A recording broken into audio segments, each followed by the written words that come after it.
The Vrionis family doesn't want to complain. They're getting by, and compared to most Greeks, they're doing well. Aside from their younger son, who's still a student, everyone has work. Nikos, for instance, is a computer scientist, but his full-time job only pays minimum wage, about 500 euros. Now that I'm not studying in Patras anymore, and I'm back in Athens, I'm living with my parents again. If things were different and we didn't have the crisis, I could afford my own apartment. But I can't right now. His mother is a teacher, and his father is a school principal. Wages have been cut, and the family now has 30% less money. We have to save wherever we can, even if it's not visible. For instance, we buy less heating oil in winter. We've stopped buying new clothes.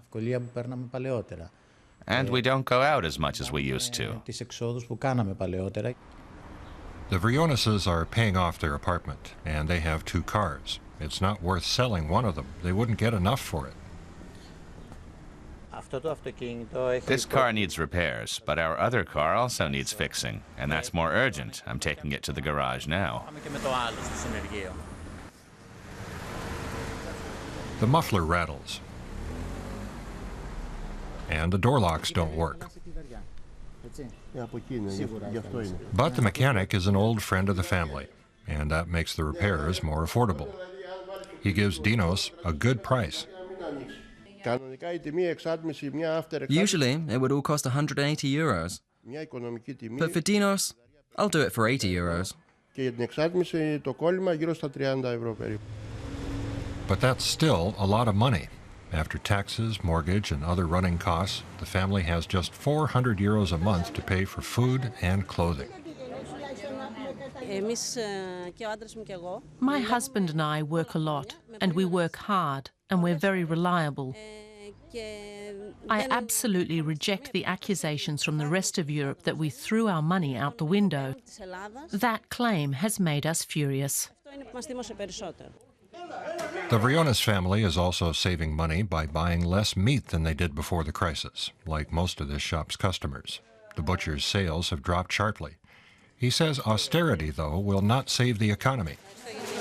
There's no question that we must pay all our debts, but that has to be made possible for us. We can't pay our debts under these strict conditions. A taverna can't make a profit when it's missing knives and forks. They've taken away our knives and forks. The Vrionis' younger son, Theodoros, is home only during the semester breaks. He studies in another city. His parents can still support him, but many of his friends have been badly affected by the crisis. I know students who only get 20 euros a week. That's really not a lot. Sometimes they don't even have enough to eat. I've been a teacher for 20 years. The young people have become more worried in recent years, more restless, but also more mature. Today they understand things that in the past people their age wouldn't have understood, but they're more pessimistic about the future. As so often happens, the crisis is the main story on the evening news.